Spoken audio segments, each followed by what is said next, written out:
Good morning and welcome back. If this is your first time here, my name is Jody McDowell. I'm a psychic energy worker and a witch in no particular order. So here I am. It's early Wednesday morning. I'm sipping on my first cup of coffee, and it occurred to me that it's been, oh my God, 3 weeks since I've made a video. I don't think I've gone that long since I started my channel. I've got several new subscribers. Thank you for being here. I do notice, I see comments. I've been focusing elsewhere. I've been doing a lot of magic and energy work on my house, to be completely honest. So all of the work is done. The house is in this pristine state of being a showroom at all times. You see behind me, I mean, my kitchen is spotless. The fact that I keep my tea kettle out is almost unreasonable. It's not very pretty, it's very well loved. That's part of the issue. But anyway, so I've been doing a lot of energy work on the house, clearing out all of the energy of the construction and the chaos that brought in, and working with the spirits of the house, the land spirits, the fairies that I work with, the dragon, who's very close to me as a guide, and doing some actual spell work. And I'm going to talk a little bit about that, and I'm going to try not to just ramble. So I worked a spell the other day, and mind you, everything I own, 99% of all of my belongings, including all of my actual witchcraft tools, are in boxes in storage. So I'm improvising big time. Not that I don't use my kitchen herbs a lot. This particular spell is just that. I hit my kitchen pantry, and rather than using exactly what I wanted, I had to pinch hit with what I had close at hand and not go shopping, because I'm not bringing more in this house until, well, I'm just not, outside of absolute necessities. So, to bring in, everything I'm doing right now is to bring in the right seller, bring in the right buyer, protect the space, and release myself and what doesn't serve this house any longer. This house has had some interesting energy over the 7.5, 8 years I've lived here. It's been a little chaotic at times, and I inherited, I would go as far as to say a poltergeist that I've had to remove, or really early on. And I still get chaotic energy. So I'm trying to completely heal that for the next owner. I have the ability to work with it, to live with it, to tone it down as need be. I would like to have that gone by the time the next owners walk in and settle in. That's my gift to the next owners. I'm going to do my absolute best. If you have tips and tricks beyond what I'm doing, by all means, please share. I'm all ears. Just remember, I don't have tools in my house. I don't even have a crystal, not a single crystal. So I can't set up grids, so I'm very limited in actual stuff. So the market is in a little bit of a holding pattern, and I'm grateful for that, because it gives me the time to do the work to settle myself down in between the chaos of what led up to the sale and getting the house ready for the sale, and then the actual selling and moving part. I really needed this quiet down in between time. I was slipping off my cracker even further than I was before, several months ago. And one of these days I'll actually talk about mental health, and today's not that day. I want to talk about magic and how I'm working with the energy of the house. So I hit my pantry. I'm calling in the right buyer at the right price, and setting protection spells, and all of that included in positivity. I've been doing a lot to change the energetic flow of the house. I listen to a lot of the YouTube videos that are set for sound healing, frequency healing, and sorry, I've got something on the table here. It's bugging me. I'm not trying to be rude, just easily distracted. It's shiny. So I've done a lot of that, and I worked a spell, what was it, the day after Ostara? I just missed it. It wasn't intentional, it was just, I think I still caught the energy of Ostara. I needed an abundance spell. The market is holding, and so it's just kind of stagnant for a hot minute. Even though it's good for me, it's getting hard. Like the transition needs to happen. Now that I've had a couple weeks, I need the transition to go into the next stage. So I hit my pantry. This glass here, jasmine rice, which is good for abundance. Bay leaves, which pull in and attract positive energy. I don't have very many single spices in my cabinet and herbs at the moment, just nature of needing to restock, and I haven't. So for what I was looking for, I was going to use basil and dill, which are really good for prosperity spells and protection. Even better, I have Italian seasoning blend. And as I'm looking at the jar, what exactly is in this? Okay, so it's rosemary, basil, sage, and marjoram. Every single one of those is good for protection and prosperity. And I like to look at the sweetness of marjoram as adding in the sweetness to the spell. Like, make it a little more inviting. And I charged each ingredient. On the bay leaves, I write my intentions. This time I used a Sharpie pen because I'm not eating it. If I were eating it, I do have, well, not the bay leaves, but cooking with it. I would have used a food safe marker and tossed it in my pot. I crumbled because it's just how I like it in my spells like this. I thought it was more aesthetically pleasing. Charged everything, held it between my hands, and infused it with my intention and my energy. And this little glass here has been sitting by my front door to call in what I'm looking for. What I've been doing on the energetic front, I've talked before about putting a grounding cord on my house and doing energy work from there. I know I say it all the time because it's my primary mode. I am mostly what I would call an energy witch. I don't have better words for it. There's another term, I've only heard it once or twice, I don't remember. But I work with energy almost exclusively. The other stuff is in addition to my main focus.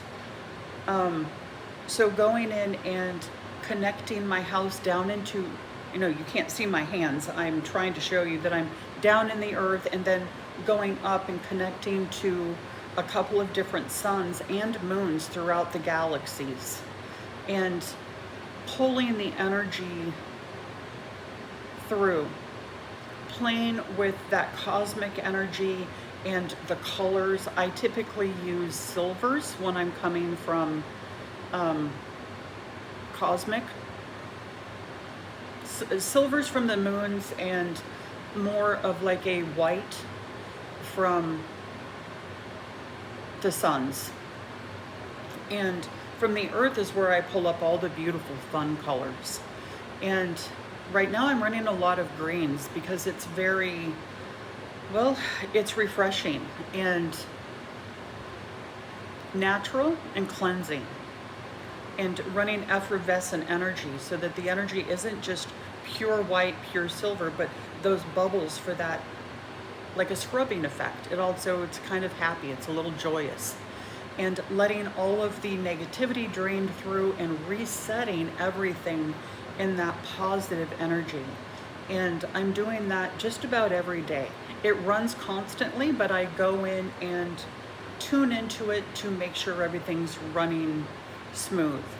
So let me tell you, when I did the first cleansing after all this in that manner, what was coming through was, if you've ever done a chakra dump, I don't know if you have, I'll talk about that more in another video, how to do that, but you're clearing out all the ick. And my first chakra dump was gray, black, muddy brown, just gross. And that's what was coming out of this house. It was just the chaos, the stress, and drama just draining. It just needed a thorough cleansing. And now I'm resetting and maintaining that positive energy. Okay, the next level of work that I'm doing is with the spirits of the house. So I have brownies that are here in the house with me, and they're helping keep everything tip-top, neat as a pin, manageable, because I could have a showing literally any minute. I get 2 hours notice, and I have to be ready at the drop of a hat to not only leave my house, but have people come in and get the wow factor. And so they are helping beautifully with that. I'm working with the spirit of the actual home to call in its new owner, to call in to invite and make welcome, so that when this person walks in, they just gel. They get the hug from this house that I got when I first walked in. I didn't choose this house as much as we chose each other. It was a mutual choice.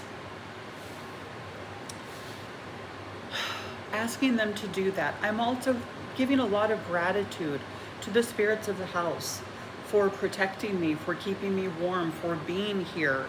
And excuse me, need a sip of coffee.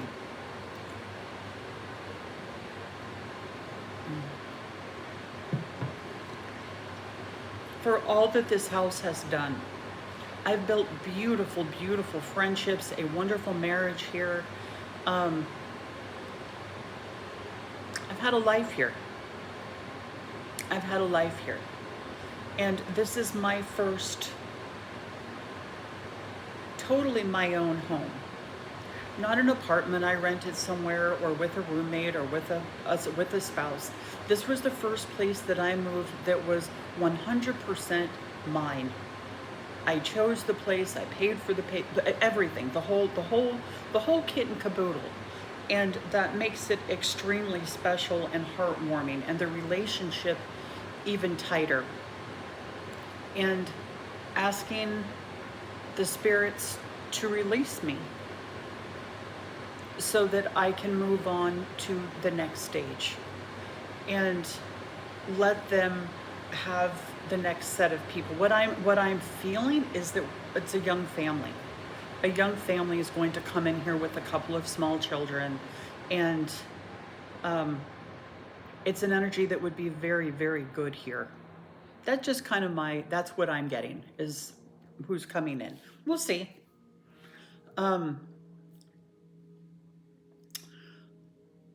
We all know I'm a fairy light worker, so I'm calling in the fairies. I keep gnome statues in my front yard. I work with gnomes a lot. So gnomes they're workers. So let me forewarn you that if you ever want to work with a gnome, be prepared to actually do the work, because they don't suffer fools. They can have a little bit of a trickster energy, and not trickster. They're more no nonsense. It's more that they're no nonsense, and they don't suffer fools. They will help you. They will carry the load. They will move mountains to make things possible, but you have to put in your part. with that said, I also love that kind of trickster energy. It works beautifully with me. I have no trouble with kickback kind of energy. It's part of how I operate. I'm a Gemini. I'm a double Gemini with a Sag rising. I've got a lot of sass. Let's just say sass. So it's a very comfortable realm for me. But gnomes are protective and hardworking. So their symbol is a mushroom, the shape of a mushroom. And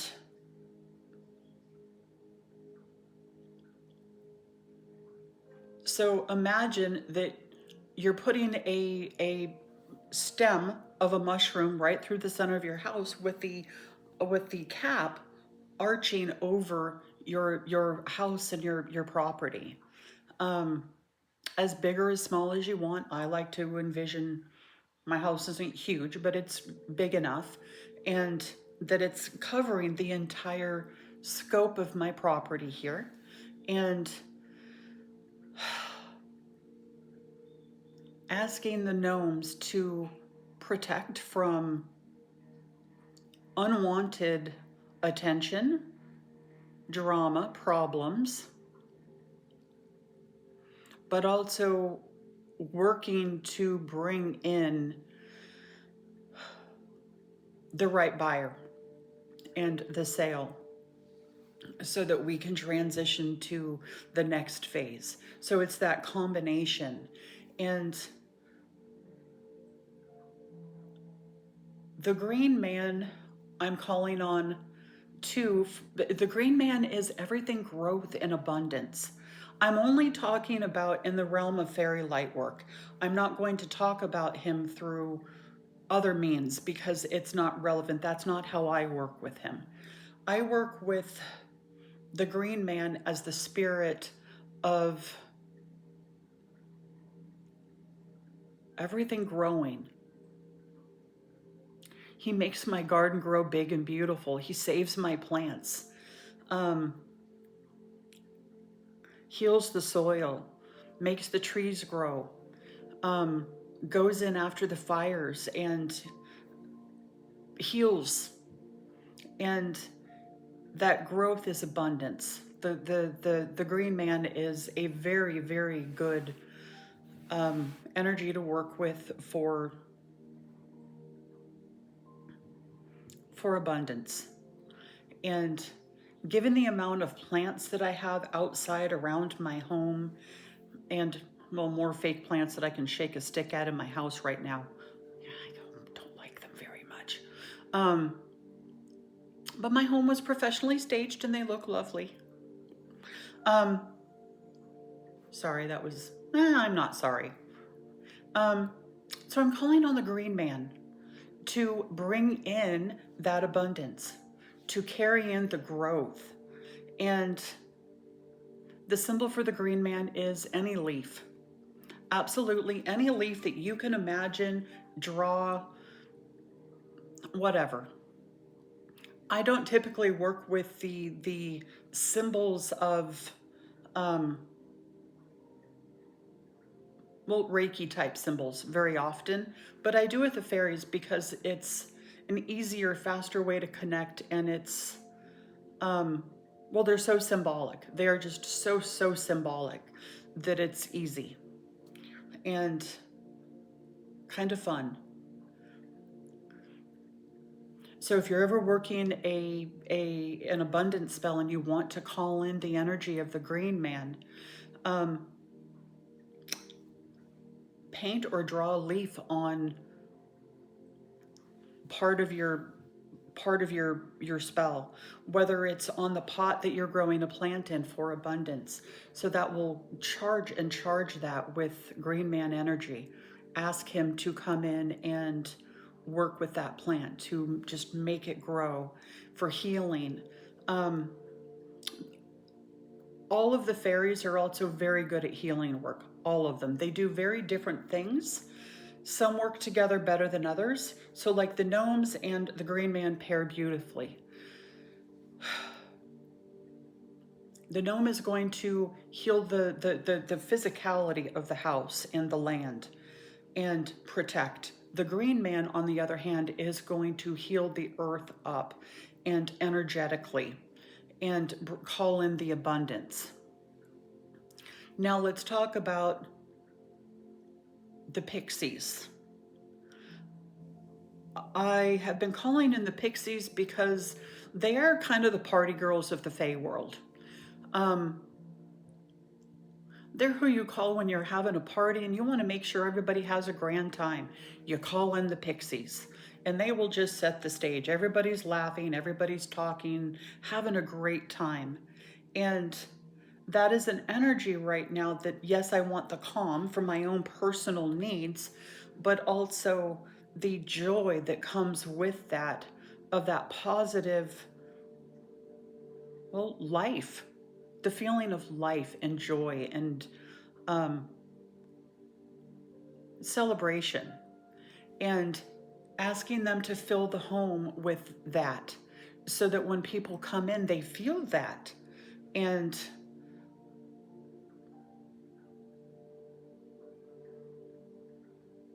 that's just fun. That's just sheer fun. Okay, getting into my more personal guides. I work with a dragon, and she is a beautiful, beautiful red dragon.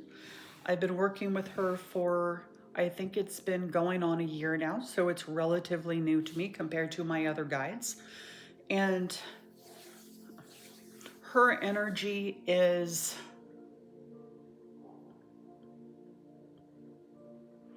fiercely, fiercely protective and wise. But she also has a lot of playfulness. She's got a young dragon. She's got a baby.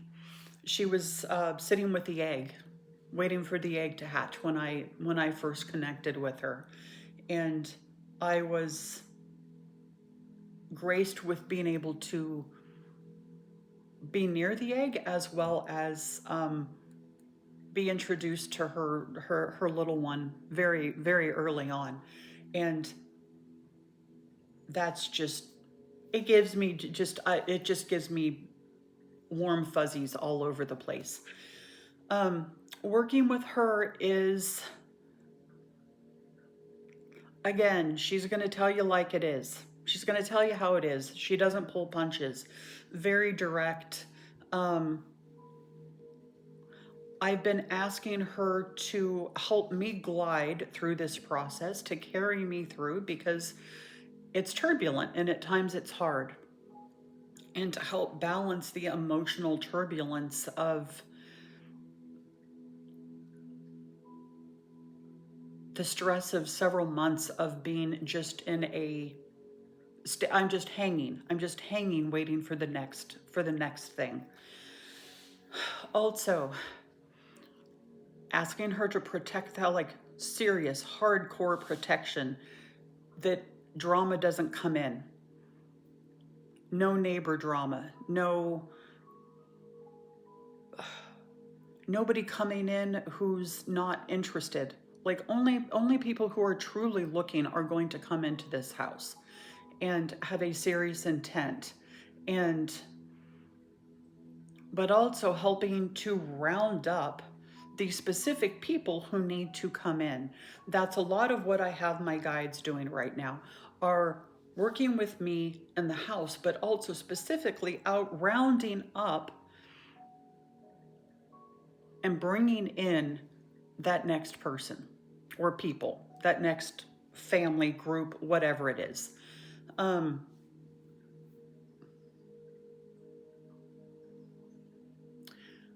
How do I work with her? That's a video for another day.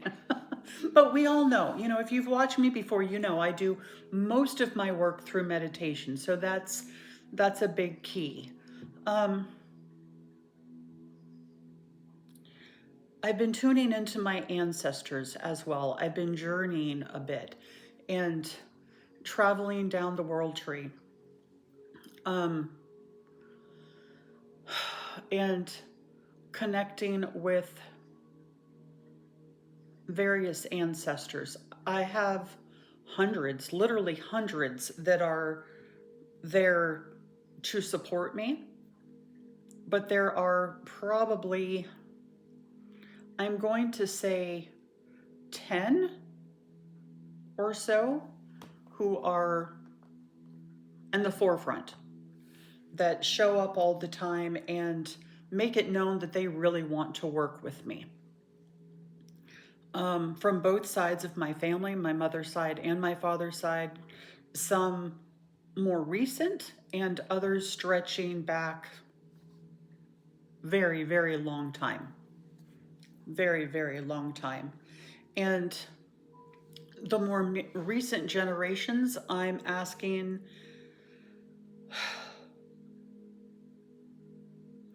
to help with the transition for me, showing gratitude to them for helping make this house possible and the next house possible, because the generational transfer of land and that sort of thing, I didn't make this all on my own. It was gifted through generations, and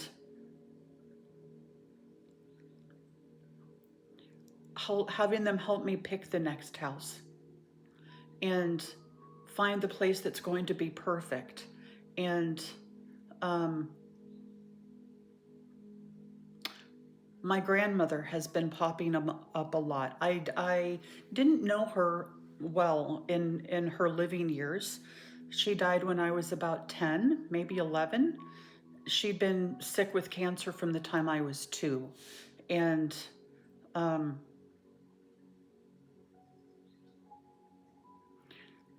she loved me, but she didn't know what to do with me. She wasn't great with little kids. Right about the time I died is when she would have really started taking interest in me as a person, and we would have gotten along. And so I have an opportunity to get to know her now, but she's popping up, and I don't always like what she tells me, but you know, isn't that the beauty of elders? She's been coming in a lot. My Auntie Ruth, who was her sister-in-law, my mother's aunt, is coming in a lot as well. And I'm finally letting my mom in a little bit, very, very, very minimal, but letting her in to help guide. And really, when I need a boost of strength, my mom is a good person to call on for that take no bullshit strength. And be outspoken, be yourself, and I am woman, hear me roar. And at this point in my life, that's a lot of what I'm doing. And just across the board, but in this arena specifically, it's I won't be pushed, I won't be bullied. I am going to get what I want, and nobody else gets to choose that for me. So mom has been great energy for that. And a couple of, I find it very interesting that a couple of Stephen's ancestors have come to me. His dad is very, very prevalent in our lives. He's been gone a long time now, but he does come in and